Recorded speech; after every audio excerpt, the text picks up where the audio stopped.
At 3 in the morning, Boston does not sleep. It only lowers its voice. The streets outside St. Gabriel Medical Center were black and shining after rain. Streetlights stretched in gold ribbons across the puddles. Somewhere beyond the hospital windows, a late train rolled over the tracks with a tired metal groan, and the city held itself in that strange hour between night and morning, when even grief seems quieter because the world has run out of witnesses. Dr. Natalie Warren stood by the window in the surgical staff room with a paper cup of coffee in her hands. The coffee had gone cold. She had poured it at midnight, taken one sip, and forgotten it on the counter until her body remembered what her mind could not, that she was tired, that her hands ached, that her shift would not end for another 2 hours. Outside the glass, dawn had not arrived yet. There was only the suggestion of it, a weak grey stain above the roofs across the street. Natalie looked at that pale strip of sky and thought about the things she had been trying not to think about for a month. In 3 days, it would be exactly 18 months since the morning she woke up in Chicago and found one message on her phone. 6 words. Michael had written only 6 words, and somehow 6 words had been enough to undo 4 years of plans. I chose the life without you. She had cried at first, in the first week, before pain hardened into routine. Then she stopped crying because there were patients to cut open and sew back together, charts to sign, insurance forms to answer, and a body can only afford so many collapses before it learns to keep moving. She left Chicago 2 months later. She told everyone Boston was an opportunity, a fellowship, a professional step, a clean, mature decision. Sometimes she even believed herself, but not at 3 in the morning, by a cold window, with untouched coffee in her hand. That was when a nurse pushed the staff room door open. Dr. Warren, trauma coming in, male, mid-30s, high-speed crash on Storrow Drive, possible abdominal bleed. The words snapped the room back into shape. Natalie set the coffee on the windowsill and turned. The emergency bay was already alive when she reached it. Wheels rattled, monitors shrieked. A paramedic was giving report too fast, soaked from the rain, his jacket dripping onto the tile. Single vehicle collision, black sedan, lost control on wet pavement. He hit the barrier on the driver's side. GCS 12 at the scene, dropped to 9 in transport. Hypertensive, left rib fractures, fast positive. Name: Ethan Cole, 36. Natalie moved to the stretcher. The man lying under the fluorescent lights looked as if life had hit him from several directions at once. Dark hair stuck to his forehead with blood. His face was pale beneath the bruising, but even unconscious he had the features of someone used to control. Sharp cheekbones, a hard line to the mouth, the kind of stillness some people learn because they cannot afford to look afraid. His left hand was bare. Natalie noticed it because surgeons notice details even when they have no place for them. No wedding ring. But when an orderly cut away the torn jacket, a plain gold ring slipped from the inner pocket and struck the metal tray with a small sound. No one else reacted. Natalie did not react either. "Or 2, she said. "Now." For 4 hours and 20 minutes, the world narrowed to blood, light, pressure, suction, clamps, hands. The spleen was damaged. There was internal bleeding, worse than the scans first suggested. One rib had cut deeper than anyone wanted to say out loud. Her assistant asked once if she wanted another attending called in. "No," Natalie said, not because she was proud, because she knew the map of the body in front of her, and leaving in the middle would have felt like abandoning a person in a burning room. By the end, her shoulders burned, and her fingers trembled with the tiny private shaking only another surgeon would notice. But the bleeding stopped. The pressure rose. The monitors settled into something like rhythm. At 7 in the morning, Boston woke up beyond the hospital windows, unaware that one man had nearly left the world and been pulled back by a woman who had not planned to care about anything except doing her job. Ethan Cole was transferred to intensive care.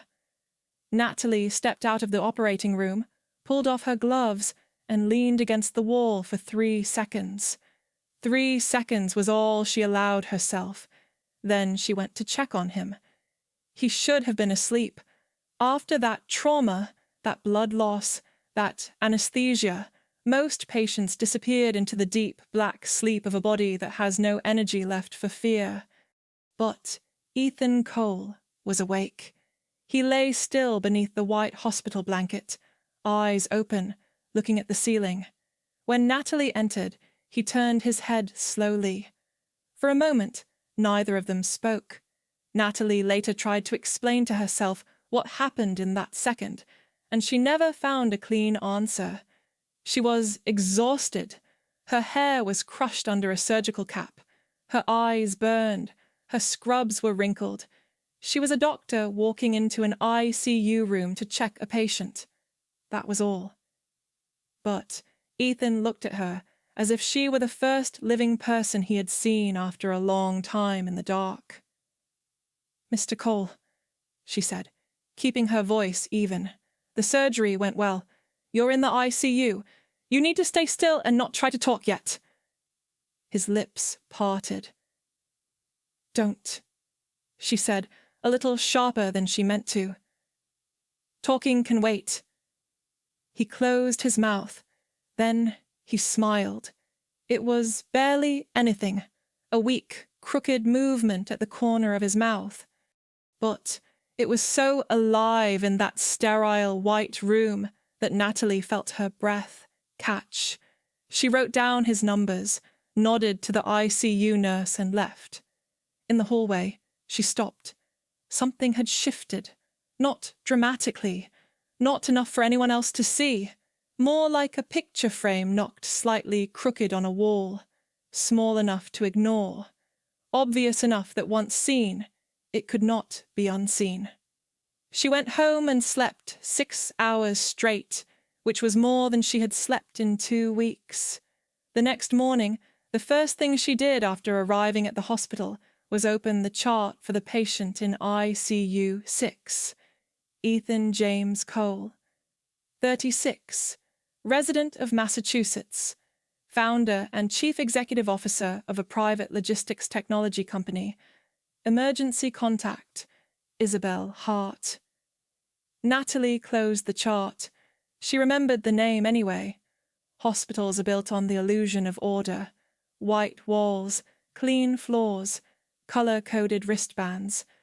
Protocols for everything from infection control to how many times a patient should be asked their date of birth. Natalie liked order. After Chicago, she had needed it. Chicago had been Michael's laugh in her kitchen, his coat on the back of her chair, the restaurant where he proposed without a ring because he said rings were commercial nonsense, and she loved him enough to pretend that sounded thoughtful. Chicago had been 4 years of building a future around a man who one day decided he wanted another version of himself, and that version did not include her. Boston was different. Boston had stone buildings, water, narrow streets, and a hospital where people called her doctor before they called her anything else. She told herself it was enough. Then Ethan Cole woke up in ICU 6 and ruined the neatness of that lie. Near noon, a woman appeared on the surgical floor. Natalie saw her through the glass wall of the nurses' station. The woman moved with the ease of someone accustomed to doors opening before she reached them. She wore a cream-colored coat, pearl earrings, and a silk scarf knotted at her throat. Her blonde hair was swept into a low twist, so perfect it looked untouched by weather or worry. In her arms, she carried white roses wrapped in heavy paper stamped with the name of an expensive flower shop on Newbury Street. The nurse at the desk smiled and pointed toward ICU 6. The woman nodded. Not rudely. Worse than rudely. Politely, as if the nurse were furniture that had performed its purpose. Natalie looked back at her chart. 5 minutes later, she went into Ethan's room with a legitimate reason. A post-operative medication adjustment needed to be confirmed with the ICU nurse. That was what she told herself. Ethan was propped slightly higher against the pillows. The bruising around his left eye had deepened. A bandage crossed his forehead. The white roses stood on the side table, beautiful and ridiculous in the harsh hospital light. The woman sat beside him, angled toward the bed, speaking softly. Natalie delivered the instructions without looking directly at him. Still, she saw enough. Ethan looked at the woman with attention, with politeness, with recognition, but not with relief, not with warmth, not with that soft, unguarded change that happens in a person's face when someone they love walks into the room. He looked at her the way people look at a painting that has hung in their hallway for years. Familiar, expensive, no longer seen. Natalie left before she could become angry at herself for noticing. In the corridor, the woman stepped out behind her. "Dr. Warren?" Natalie turned. Up close, the woman was even more beautiful. Clear blue eyes, smooth skin, the kind of controlled face that made emotion look like an accessory she could choose to wear or not. "Yes? I'm Isabel Hart." Her voice was low and velvet smooth. "Ethan's fiancée." There it was. Fiancée. "I understand you performed his surgery." "I did." "I'm grateful."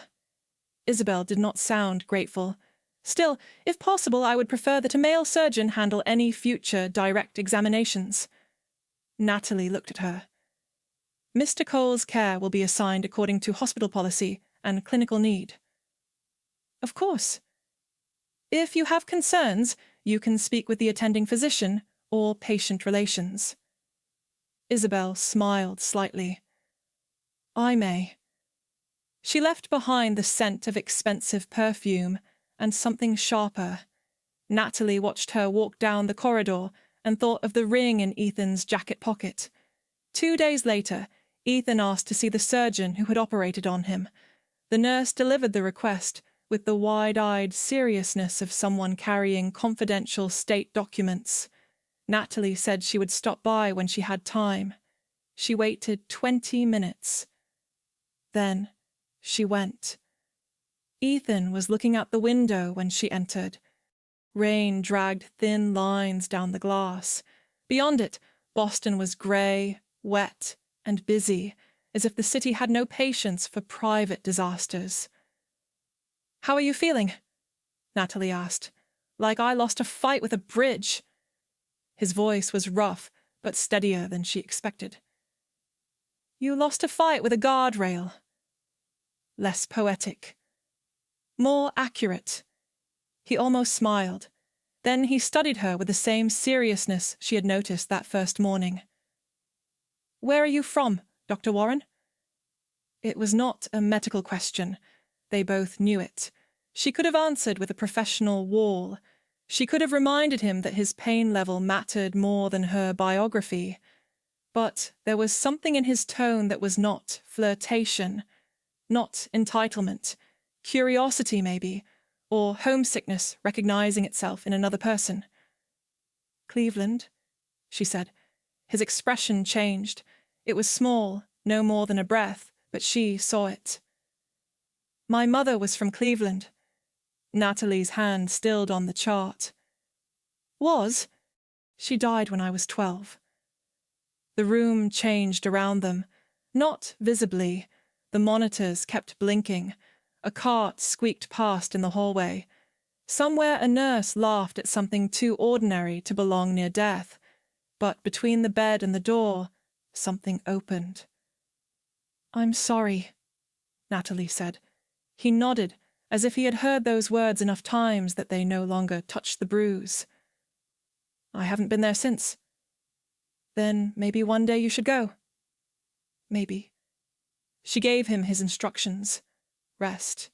No sudden movement. Follow up with neurology.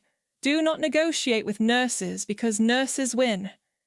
He listened, but not the way patients listen to instructions. He listened as if every word came from somewhere he wanted to remember. At the door, he said, "Thank you." Not thank you for the surgery. Not thank you, doctor. Just thank you. Natalie walked to the end of the hallway and stopped by the same window where she had stood with her cold coffee before his ambulance arrived. Down below, Boston moved through daylight. People hurried under umbrellas. Traffic hissed on wet pavement. Everything in the city was where it had been. Inside her, nothing seemed to be. She told herself to stop thinking about ICU 6. The order lasted until dinner. That evening, in her apartment, she heated soup and stared at the wall while remembering the way Ethan had said "mother." How the word caught just slightly, as if it still had an edge after 24 years. She went to bed early and slept badly. On Saturday, she went to the cafe. It was her one ritual in Boston that did not involve the hospital. A small place in Brookline, tucked between a florist and a used bookstore, owned by a woman named Oksana, who made soup with the seriousness of a surgeon and coffee with the mercy of a saint. The first time Natalie went there, she ordered chicken soup because it smelled like the kitchen of an aunt she did not have. Oksana watched her take the first spoonful and said, "You are lonely." Natalie had almost choked. "That's not on the menu." "It is in the face." After that, Natalie came every Saturday morning. Same table by the window, same soup, same glass of hot tea, 1 hour of quiet before laundry, groceries, and medical articles she read, not because she had to, but because empty evenings needed furniture.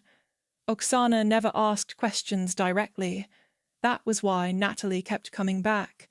The woman had a talent for leaving space around pain. She might set down a plate and say the weather was turning, or that the tomatoes were bad this week, or that Americans had ruined tea by treating boiling water as a suggestion. Then she would move away before Natalie had to decide whether to answer the question underneath. One Saturday, after a particularly long week, Natalie sat with her spoon in her hand and no appetite. Oksana looked at the untouched soup. "Your heart is arguing with your head. That is not a medical diagnosis." "It is older than medicine." Natalie tried to smile. "My head is winning." "Then why do you look defeated?" Natalie put the spoon down. She had not spoken about Michael in Boston. Not really. She had mentioned an ex once, the way people mention a scar without describing the accident. But that morning, with rain streaking the cafe window and Oksana wiping the same counter that did not need wiping, the story came out. Michael had not been cruel in an obvious way. That was what made it harder to explain. He did not shout. He did not throw things. He did not forbid her from working.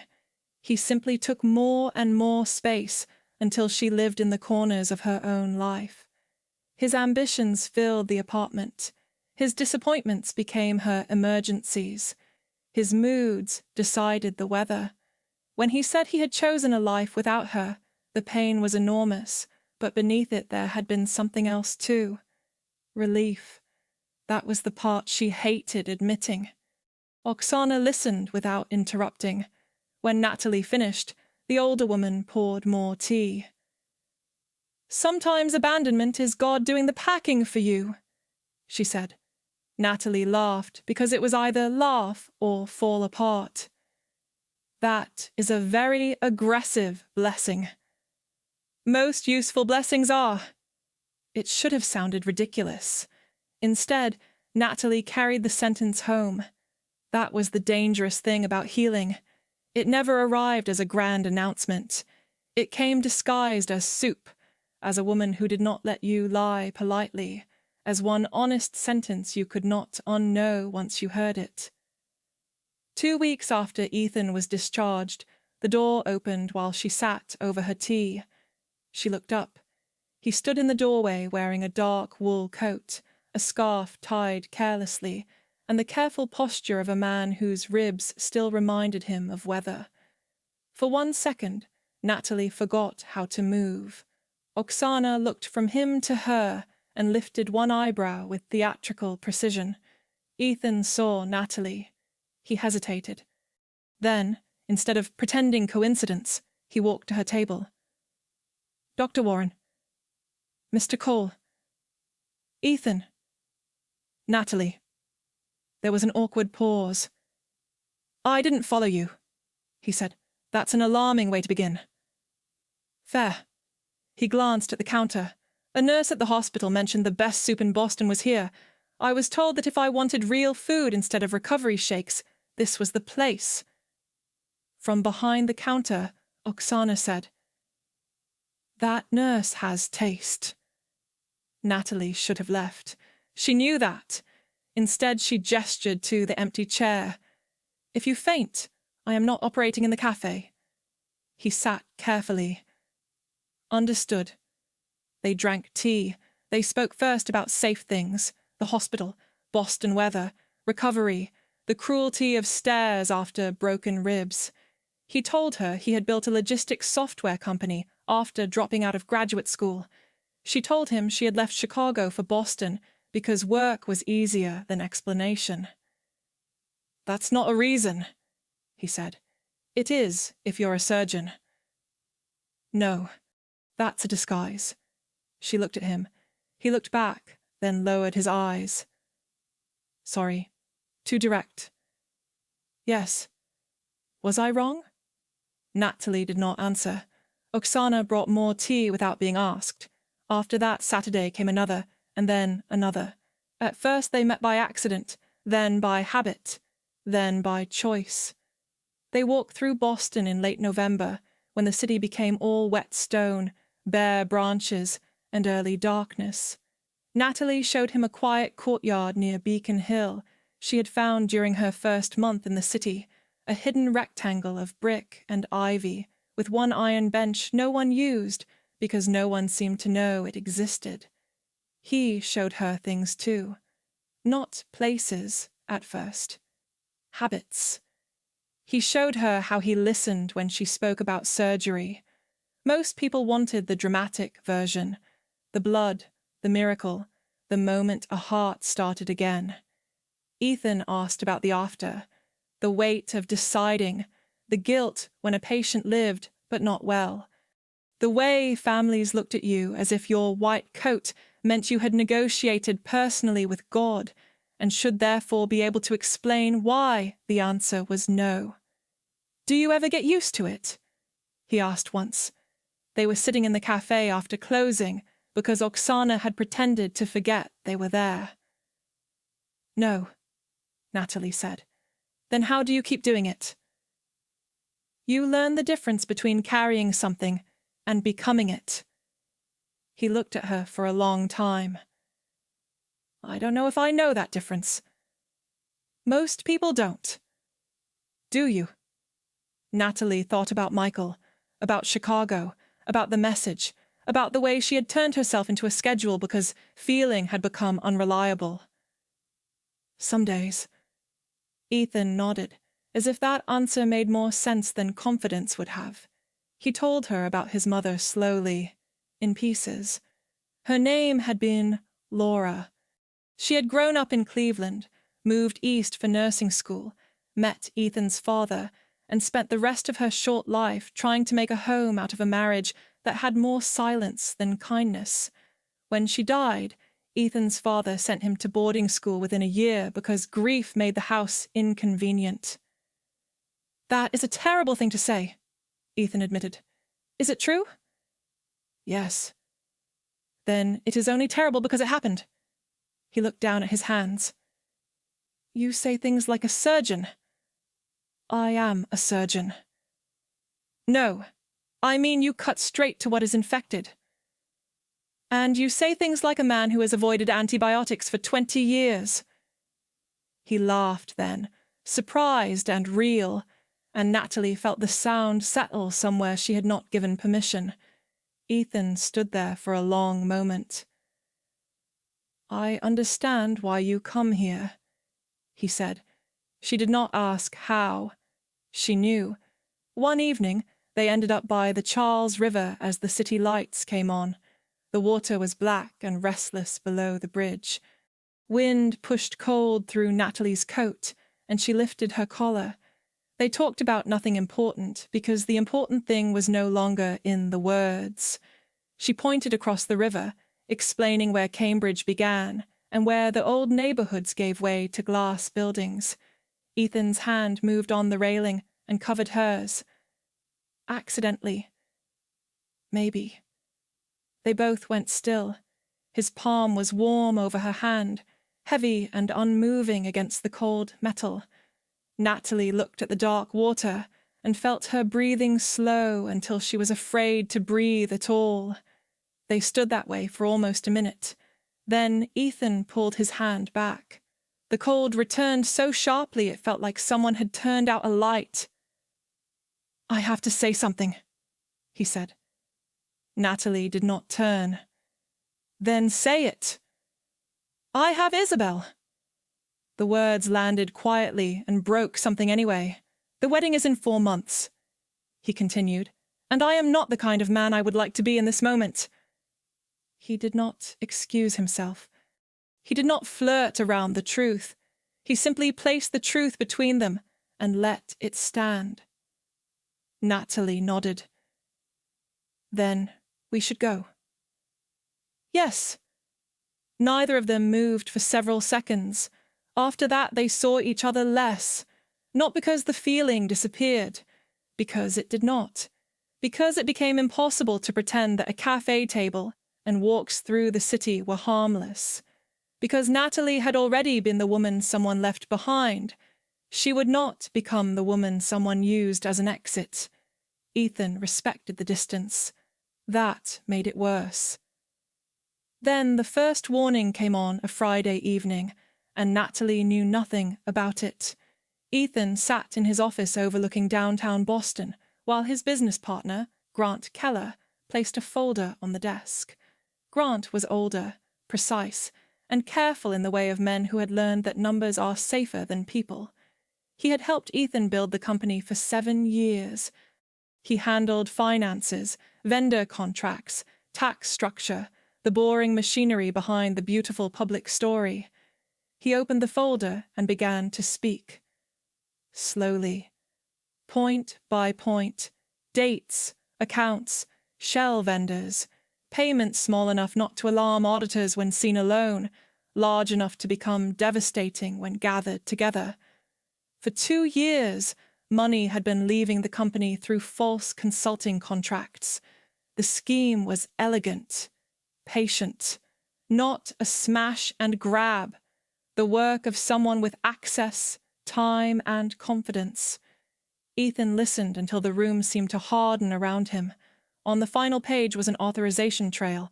Isabel Hart, his fiancée. Ethan looked at the signature for a long time. How long have you known? He asked. Grant did not answer immediately. That was answer enough. How long? 6 months. And you came now because? Grant swallowed.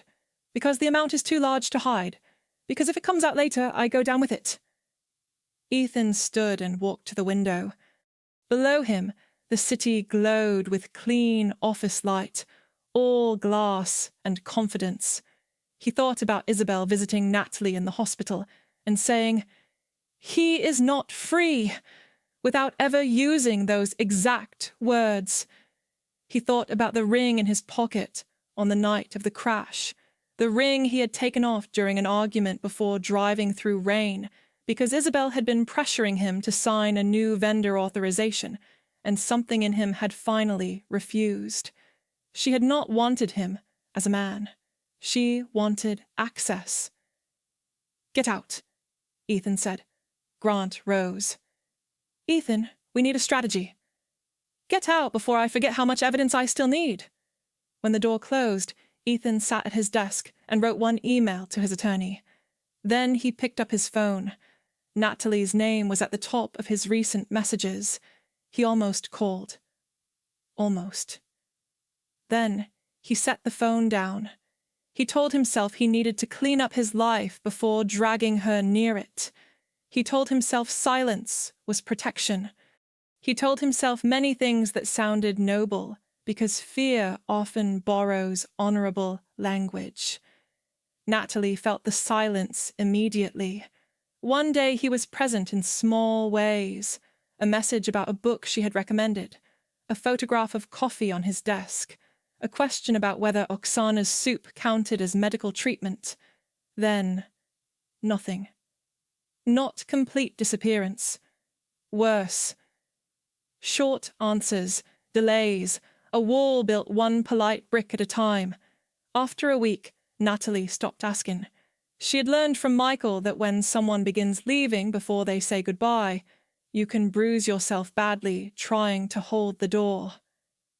On a Tuesday morning, the department chair called her into his office. Dr. Halpin was a tired man with kind eyes and a calendar that looked like a hostage note. He asked her to sit, then closed the door. On his desk lay a printed complaint. Natalie saw the hospital letterhead first, then her own name.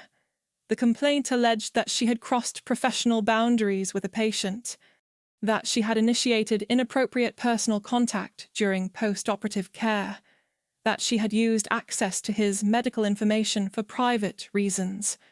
For a few seconds, she could not understand the words. "This is false," she said. "I know your work," Dr. Halpin said. "Your operative documentation is clean. The nursing staff has not reported anything improper, but the hospital has to review it." "Who filed it?" He hesitated.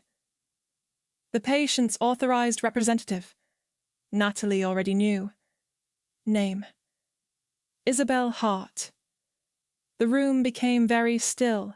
Dr. Halpin spoke gently after that. Temporary review, her contract status under evaluation, no admission of wrongdoing, standard process. He believed in her professionalism. His hands were tied.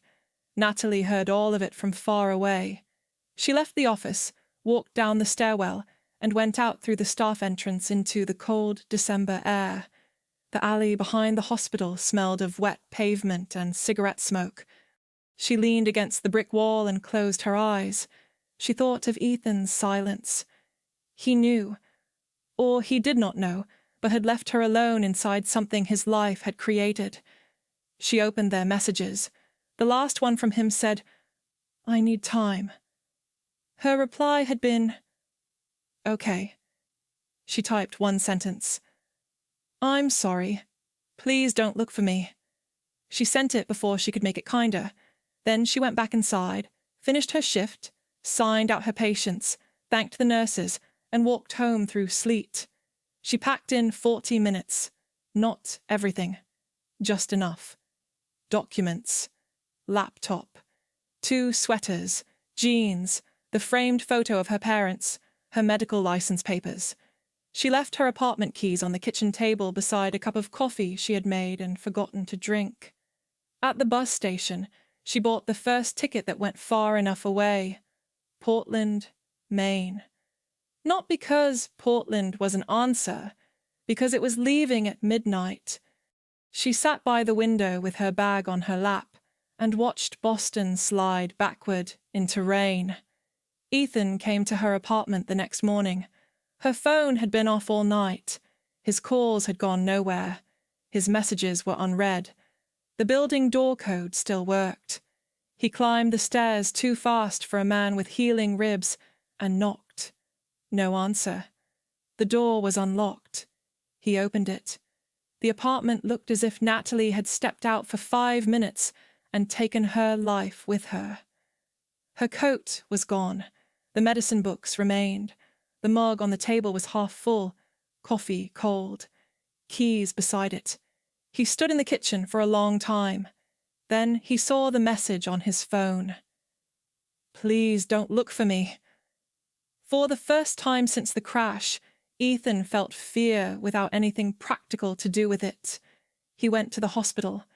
Dr. Halpin would not tell him anything beyond the fact that Dr. Warren had requested unpaid leave during the review.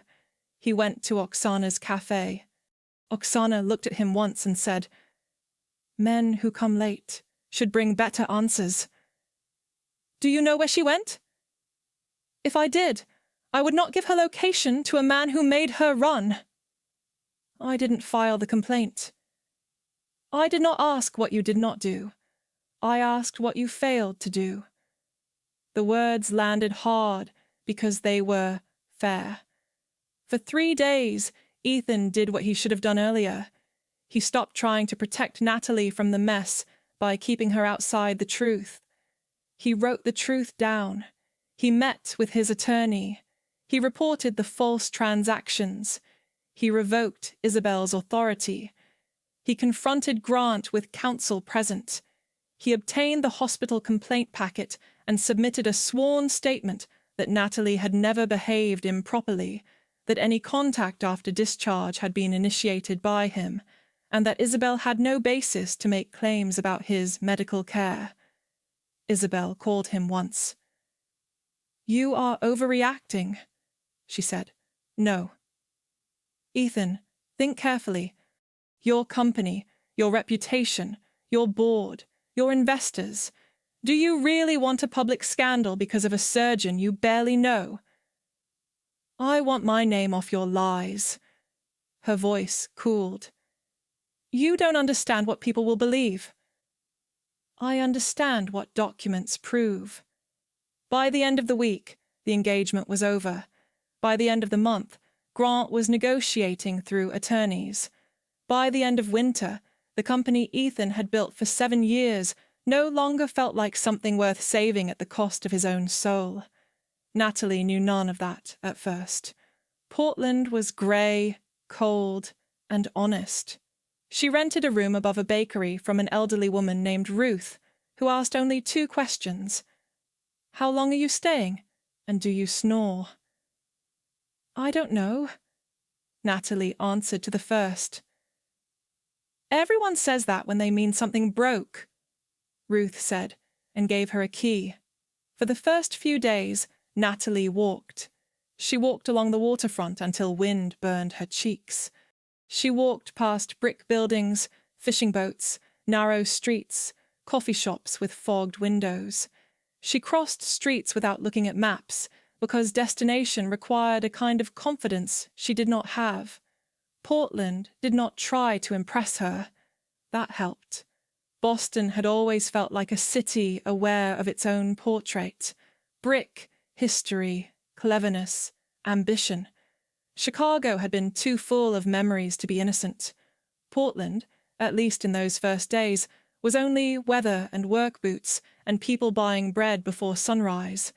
It gave her nothing polished to hide behind. Ruth's bakery opened at 5 every morning. Natalie woke to the smell of yeast and sugar rising through the floorboards. At first she found it comforting, then infuriating, then comforting again. Grief was like that. It changed its mind without warning. Ruth let her sit in the back kitchen before the clinic opened. She said nothing when Natalie stared at the same page of a medical journal for 40 minutes. She only placed coffee near her elbow and sometimes a misshapen roll that could not be sold because Ruth had standards severe enough to frighten pastry. "You are a doctor," Ruth said one morning. "Yes." "Then you know the body heals ugly first." Natalie looked up. "What?" "Scabs, bruises, swelling. It never looks elegant at the start. The heart is not more sophisticated than the knee." Natalie almost smiled. "You give a lot of medical opinions for a baker."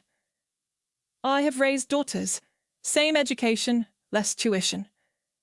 At the clinic, the work was relentless enough to be a mercy. There was a fisherman who sliced his palm open cleaning equipment and apologized for bleeding on the floor. A hotel housekeeper who had ignored abdominal pain for 3 days because missing work meant losing rent. A teenage boy who translated for his father with a steadiness that made Natalie want to take the child outside and tell him he was allowed to be 12. The clinic director, Marisol Vega, was a woman with silver-streaked black hair and the calm of someone who had survived every administrative disaster possible and now considered panic an inefficient hobby. "We do medicine with duct tape and stubbornness," Marisol said on Natalie's second day. "If you need perfection, you will suffer." "I am a surgeon." "Then you already suffer." Natalie liked her immediately. In the evenings, she helped sort supplies because standing still was dangerous. Gauze, gloves, antibiotic samples, winter coats, diapers, canned soup. The clinic was medicine and social work and emergency kindness all stacked in the same narrow rooms. One night, while arranging boxes of donated wound dressings, Natalie found herself thinking that St. Gabriel had saved bodies beautifully, but this place saved people in pieces the larger system never saw. That thought frightened her. It sounded like a reason to stay. On the 4th day, she found work. A volunteer medical organization was running clinics for uninsured workers and newly arrived families in Maine. They needed hands, real hands, experienced hands, someone who could assess wounds, stabilize emergencies, translate hospital language into human language, and not fall apart because the room was crowded and the equipment imperfect. Natalie took the work. It was not like St. Gabriel. There were no polished corridors, no perfect supply chain, no expensive flower arrangements in sterile rooms. There were folding tables, worn blood pressure cuffs, donated coats, people who apologized for needing help, children translating for parents, and the strange, brutal honesty of places where no one has time to pretend suffering is tidy. At night, it was harder. She lay in Ruth's spare room under a quilt that smelled faintly of laundry soap and cinnamon, listening to the old radiator hiss. She thought about Boston, the staff room window, the coffee cup on her table, Ethan's hand covering hers on the bridge, the words, "I need time." Once, at 3 a.m, she turned on her phone. Messages appeared. "Where are you? Please call me. I know about the complaint. It isn't what you think. Please." Then nothing. She stared at those 3 messages. "It isn't what you think." She did not know what she thought. She knew he had not filed the complaint. Somewhere beneath the hurt, she knew that. It was not his style, but silence had weight. Silence had happened. Silence had left her alone at the exact moment she needed truth. She turned the phone off again. 2 weeks later, Ruth found her crying in the bakery kitchen over a tray of burned rolls. "Honey," Ruth said, "I have buried one husband, divorced another, and raised 3 daughters. I can tell you this. When a woman cries over bread, it is never about bread." Natalie laughed through tears because there was no dignity left to protect. That evening, she wrote Ethan one message. "I am safe. I need time." He answered 10 minutes later. "Take all of it. I will still tell the truth when you are ready." She read it until the screen went dark. Ethan kept his word in the only way that mattered. He did not flood her phone. He did not send long emotional speeches. He did not try to turn apology into pressure. Once a week, sometimes less, he sent one practical update. "The complaint has been answered formally. I submitted the statement today. Your hospital review should receive the full packet by Friday. Grant's attorney has requested mediation. Isabel's counsel has withdrawn one claim. At first, Natalie hated the messages. They were too calm, too controlled, too Ethan. Then, slowly, she understood what he was doing. He was giving her something she had not had in Boston. Information without demand. Truth without asking her to manage his feelings about it. That, more than any apology, began to loosen the knot in her chest. One night she wrote, "Why didn't you tell me when you first knew?" His answer came an hour later. "Because I was ashamed that I had lived beside lies for so long. Because I thought if I showed you the mess, you would see me as part of it. Because part of me still believed silence was dignity. It was cowardice wearing a better coat." Natalie sat on Ruth's kitchen floor and read that last sentence 3 times. Cowardice wearing a better coat. It was the first time he had sounded less like a man defending himself and more like a man finally standing still long enough to see the shape of his own failure. Spring came slowly. The hospital review cleared her. Dr. Halpern called personally, awkward and relieved. The complaint had been withdrawn after Ethan's sworn statement, and the hospital's internal investigation found no misconduct. He told her position remained available if she wanted to return. Natalie thanked him. She did not say yes. Ethan sent her documents. Not excuses. Documents. The complaint withdrawal. His statement. The termination of Isabel's authority. The fraud investigation summary. The legal notice ending the engagement. He sent them without pleading, without asking forgiveness between the lines. At the end of the email he wrote, "I was silent because I thought I was keeping the damage away from you. I was wrong. Silence became damage. I am sorry." Natalie read that sentence many times. It did not erase the hurt, but it named it correctly. And there is power in a person who names the wound they caused without asking to be praised for noticing blood. They began writing. Not every day. At first only practical messages. Then small things. He sent a photo of the Charles River at dawn with one word. Still. She sent a photo of the Portland waterfront in fog. Breathing. He wrote that he was selling part of the company and leaving the board. She wrote that the clinic needed someone who understood supply chains because half the medical donations arrived in the wrong place at the wrong time. He answered, "Careful. I know a guy." She smiled for the first time all week. In June, Ethan came to Portland. He did not surprise her. He asked. That mattered. They met at a public pier on a morning bright enough to hurt. He looked thinner than she remembered, less polished, as if months of truth had sanded something unnecessary off him. He carried no flowers, no dramatic gifts, only a folder under one arm and coffee in 2 paper cups. "I didn't know if you still take it black," he said. "I do." Good. That was the only confident thing I had. They walked by the water.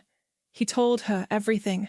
The ring in his pocket the night of the crash, the argument with Isabel, the documents Grant had hidden, the way he had mistaken postponing the truth for protecting her, the shame of realizing Natalie had become collateral damage in a war she never joined. Natalie listened. Sometimes she asked questions. Sometimes she let silence answer. At the end, he handed her the folder. Inside was an employment application for the non-profit clinic network she had joined. Position, Logistics and Supply Coordinator. Start date, pending approval. His signature at the bottom. She stared at it. "What is this?" "A choice." "You are a CEO." "I was. This pays almost nothing. I have enough. This is not Boston. I noticed. This work is messy. So was my company. It just had nicer chairs. She looked at him for a long time. Are you doing this because of me? No, he said. Then he corrected himself. Not only because of you. You showed me the difference between a life that looks impressive and a life that matters. I can't unknow that. The answer was not perfect. Perfect answers usually have rehearsed edges. This one was human. Natalie took the folder. I still don't know if I can trust you. I know. I still get angry. You should. I might leave in the middle of a conversation. I'll wait outside the door. She laughed then, unexpectedly, helplessly. And because laughter sometimes opens the gate, grief has been guarding. She cried too. Ethan did not touch her until she reached for him. That was how she knew. They did not become simple after that. Real life rarely rewards people with simplicity just because they have suffered enough. There were awkward days, misunderstandings, old fears, times when Natalie heard Michael's 6 words in the back of her mind and answered Ethan too sharply. Times when Ethan went quiet and then caught himself, came back and said the thing he would once have swallowed. They learned slowly. The clinic learned him faster. Ethan could make sense of chaos. He turned a storage room full of unlabeled boxes into an actual supply system. He built routes for volunteer drivers. He found expired contracts, duplicate orders, missing forms, and one donor who had been sending orthopedic supplies to a dental clinic for 6 months because no one had checked the address. Children liked him because he spoke to them like people. Old men liked him because he knew when not to offer help too loudly. Ruth liked him because he fixed her bakery's inventory spreadsheet and never once suggested changing the roll recipe. He is useful, she told Natalie. That's romantic. Romance is overrated. Useful stays. In late autumn, Natalie returned to Boston for one day to sign final papers with St. Gabriel and clean out the locker she had never emptied. The staff room looked the same. The window, the counter, the humming refrigerator, the place where she had left the cold coffee before Ethan arrived under blood and rain. She stood there for a long time. Dr. Halpern found her. You sure? He asked. Yes. You are good here. I know.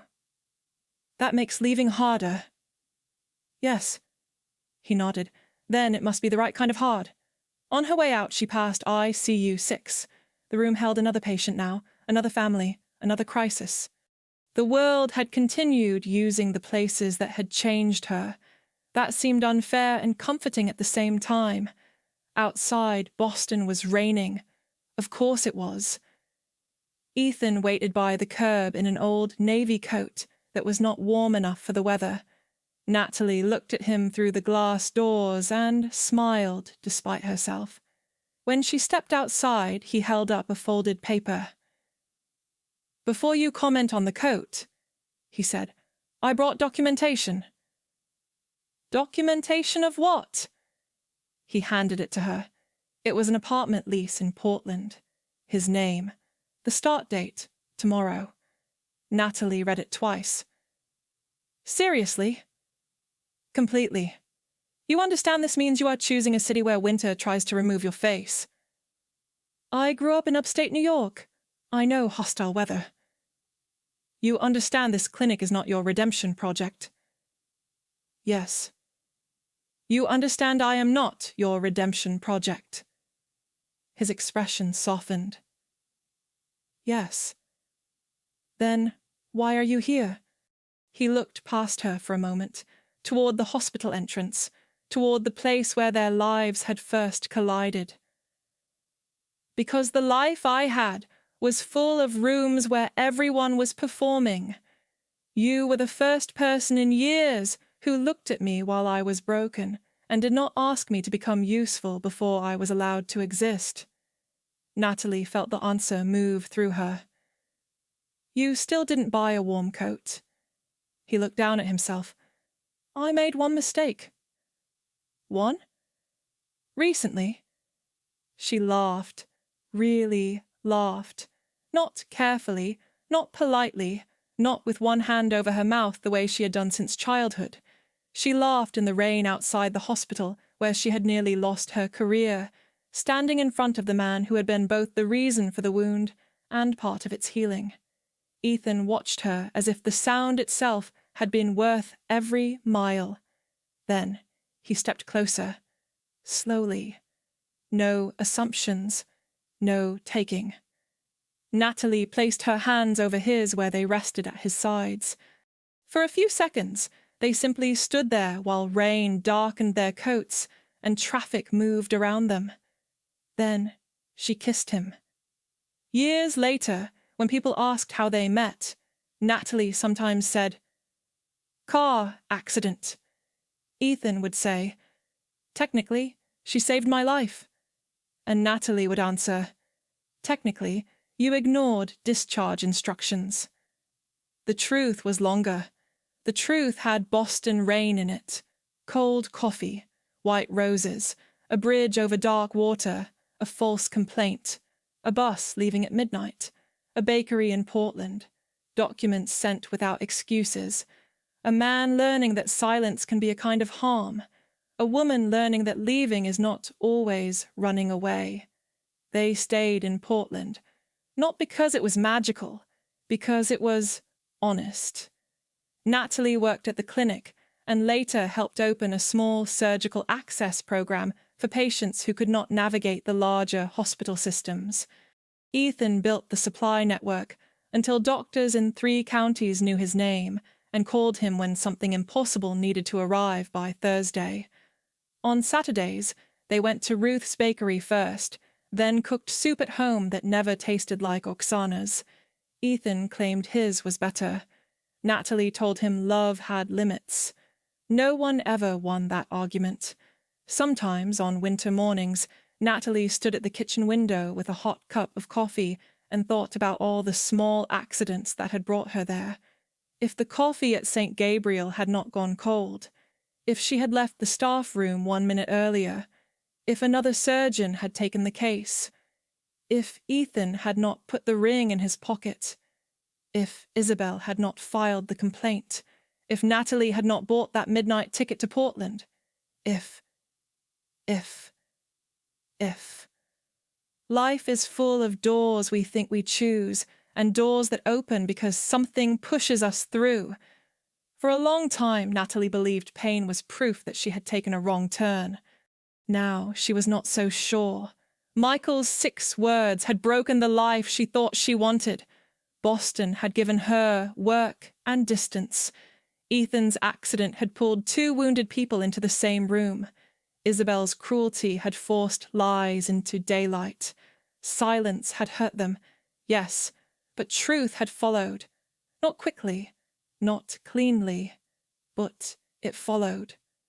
One morning, years after that rainy night in Boston, Natalie finished her coffee to the last sip before work. She noticed because there had been a time when every important change in her life seemed to begin with a cup left unfinished. This one was empty, warm in her hands. Ethan came into the kitchen wearing a coat, finely appropriate for the weather, and carrying a stack of clinic delivery forms. "Ready?" he asked. Natalie looked out the window. The sky over Portland was pale, not bright, not beautiful in the easy way.